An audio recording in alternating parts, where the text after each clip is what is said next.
Patrick Macnee, merci infiniment d'être avec nous. On venait à l'instant de voir ces images, ce générique, cette musique.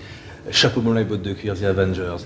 On a l'impression que c'est évidemment pour nous quelque chose qui fait partie de notre vie. Est-ce que vous avez conscience de l'importance de cette série dans le monde entier? Non, pas à l'époque. En fait, la série s'est développée toute seule avec le temps. Ça a commencé avec un homme, une femme, Honor Blackman, Diana Rigg, Linda Thorson, Joanna Lumley. Le show avait 5 acteurs. Et moi, j'étais attiré par le métier de producteur de cinéma, mais malheureusement, j'avais des enfants à nourrir et besoin de gagner de l'argent pour vivre, et c'est ce que j'ai fait jusqu'au bout, finalement. Comment cette aventure a commencé pour vous, la première fois où on vous a parlé de Chapeau melon et bottes de cuir? Les choses ne se sont pas passées si facilement. À l'époque, j'écrivais une série sur Churchill et je ne voulais pas faire autre chose car j'étais le producteur. Mais la société de production m'a proposé plus d'argent simplement pour tourner pendant 3 mois à Noël. Et ça a duré 11 ans. C'est ainsi que ça s'est passé, simplement par hasard.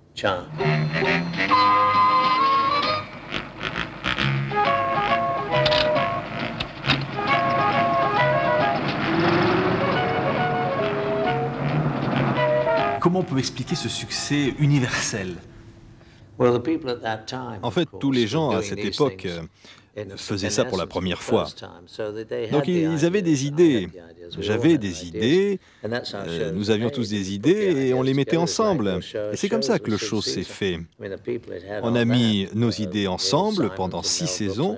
Et les gens qui étaient là, c'était ni Neil Simon, ni Mel Brooks, mais c'était quand même des gens très drôles. Ils écrivaient le show, ils avaient du talent et il y avait de très très bons réalisateurs. On avait même le réalisateur qui allait tourner un poisson nommé Wanda. En fait, c'était tous de super scénaristes qui se réunissaient juste pour réaliser ce show et qui se servaient de leur imagination comme ils ne l'avaient jamais fait auparavant. C'est moi le vengeur volant, Madame Pell. Ce n'est qu'un mythe. Rien qu'un personnage de papier. De papier, Madame Pell? Hein? De papier? Il y a ce visage-là, sur cette pochette, c'est Diana Rigg. Et on a évidemment envie de vous dire que vous étiez un couple tellement extraordinaire. C'est elle qui était extraordinaire. Diana était une femme très particulière à tout point de vue. Elle avait des cheveux magnifiques. Elle était magnifique. Elle était légère, très athlétique, et c'était surtout une grande actrice. En fait, j'avais beaucoup de chance. Très athlétique, vous disiez? Ça veut dire que elle était capable de passer des... Elle était pleine de mouvements, comme par exemple dans le générique de la série. Elle faisait du tai chi. Le tai chi, à l'époque, c'était un sport très très méconnu. Les gens pensaient qu'elle dansait, alors que simplement elle pratiquait le tai chi formidablement.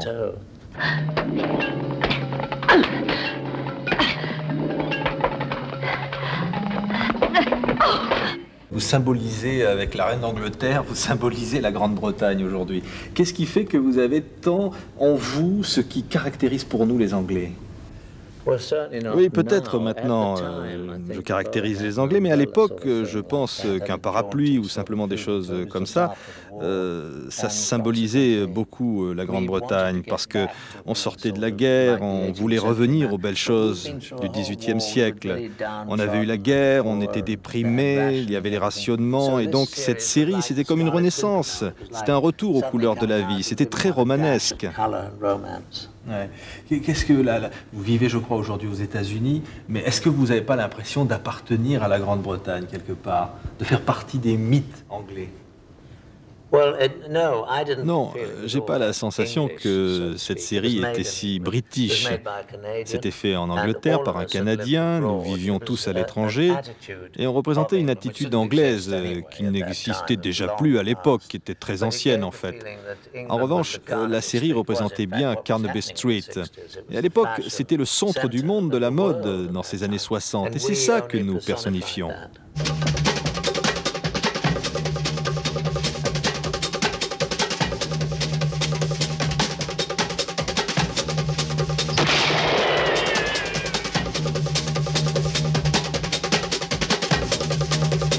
Est-ce que par moment vous vous dites, voilà, je suis comme dans le film finalement? En fait, le personnage de John Steed, il est ce que vous voulez bien faire de lui. Je ne l'ai pas créé moi-même, j'ai simplement dit les répliques, clairement, légèrement, avec optimisme. Mais ce n'était pas vraiment un personnage profond pour moi. J'étais juste un héros sorti d'un livre. Il échappait à la guillotine, il combattait les méchants, c'était juste pour rire. Faites-vous! Ainsi, nous avons découvert notre agent secret. Sagement à l'abri des barreaux. Je voudrais l'asile politique. Je voudrais l'asile politique.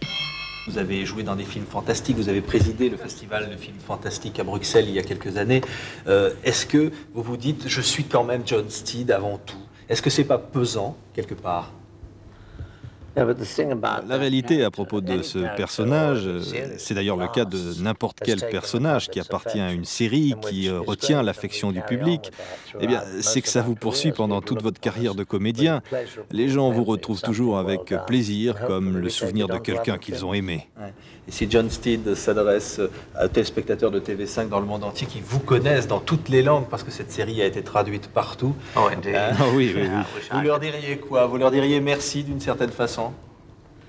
Oh, que dire, merci. En fait, je ne connais pas les gens individuellement. Je connais simplement la personne qui faisait ma voix en France. Par contre, pour les 87 autres pays, je ne connais pas tous les gens qui faisaient ma voix. Cette série, pour vous, c'est du bonheur? Ça a été du bonheur? Je me souviens de beaucoup d'affection, mais comment dire, ça s'est passé il y a 30 ou 40 ans, et c'est comme un autre monde pour moi.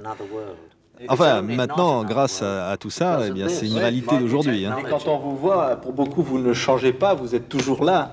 Je ne suis plus si jeune, vraiment. Enfin, si vous me trouvez jeune, tant mieux. Vous seriez prêt à repartir, à jouer encore John Steed, si on vous le demandait? Non, en fait, je suis bien content d'avoir laissé John Steed il y a 30 ans. Vous ne vous servez plus de votre parapluie comme d'une épée maintenant. Moi, maintenant, je l'utilise pour autre chose, simplement pour pouvoir tenir debout. Merci infiniment, Patrick Macnee. C'était vraiment un grand bonheur. Et vous savez ce que vous représentez pour nous et pour les souvenirs et les bonheurs que vous nous avez apportés dans cette série.